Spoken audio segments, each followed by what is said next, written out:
everything that has to do with hatred, malice, jealousy, backbiting, competition, remove it and throw away. It will choke your atmosphere. Somebody comes to you and all the conversation, imagine that one, see the way, and you join.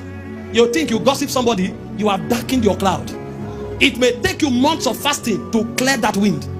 People who don't have business, leave them. I was sharing with my wife yesterday. Somebody was talking and he said, God is so interested in securing atmospheres where values are exchanged. He said, men breathe out carbon dioxide. That's what trees feed on. And he said, trees breathe out oxygen. That's what we feed on. That's the kind of relationship that exists between man and plant. Meanwhile, you have a relationship where people are talking nonsense into your space. He said, don't let anybody who does not add value enter your space.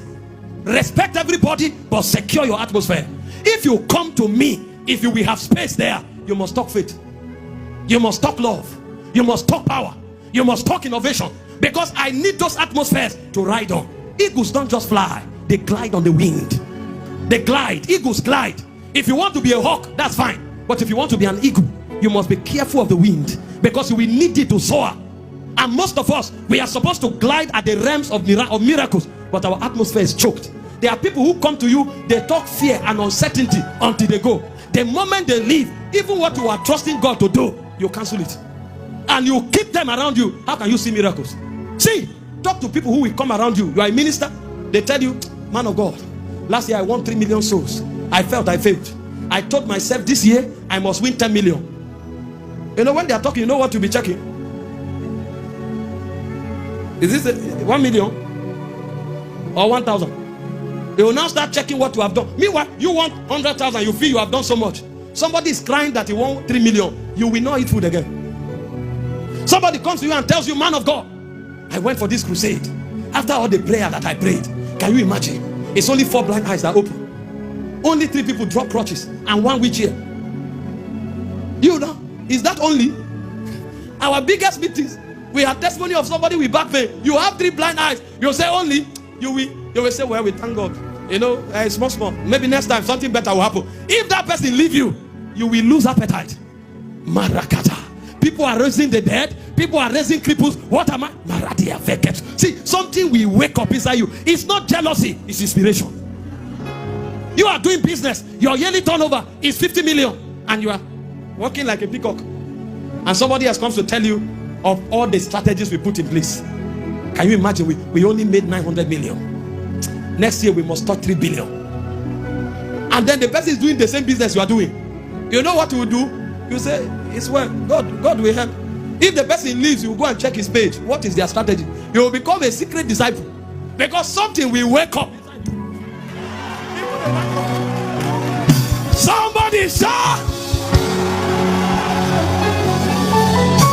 Even my microphone needed liberty. Miracles are possible. What atmosphere have you carried for the past 5 years?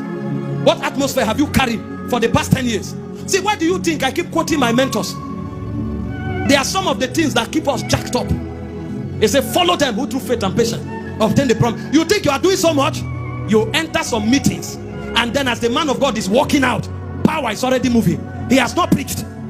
The moment he carries the microphone, people are screaming, miracles are taking place. And see, from that meeting, you will not even bother about the message. You'll start praying in tongues until you go home. That's how people carry an atmosphere of faith, of prayer, of worship, of thanksgiving. Carry those atmosphere of expectations. I was listening to a man yesterday. You know what the man said? He said, if you dream small, you live in the realm of cloud. He said, when you dream big, you discover that atmosphere is empty. There are not many people there. The man now said something. He said, if you are a businessman, if your target is in millions, you have a lot of competitors. He said, but the moment you shift your target to billion, you'll discover there are few people there. I said, who thinks like this? Who taught you how to think like this? You know, you are in ministry. All you are thinking is, hey, Maraba, hey, this Maraba must see God today.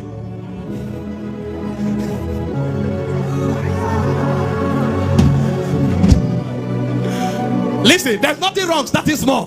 But see, there's no boundary in your imagination. Leave Maraba alone. We are taking Africa. We are taking Europe. We are taking America. Dare to dream big. You are not paying for it.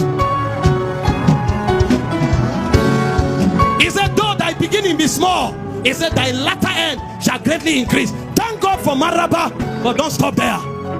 I'm thinking Africa. I'm thinking the world. I'm thinking my generation. If you like, keep trusting God for back pain. Pain will be the highest level you will see. Trust God to raise the dead. Trust God for cripples to walk. Trust God for nations to open. And you will see that back pain will happen on their own. Somebody said, go for the star. If you don't reach there, you will land on the moon.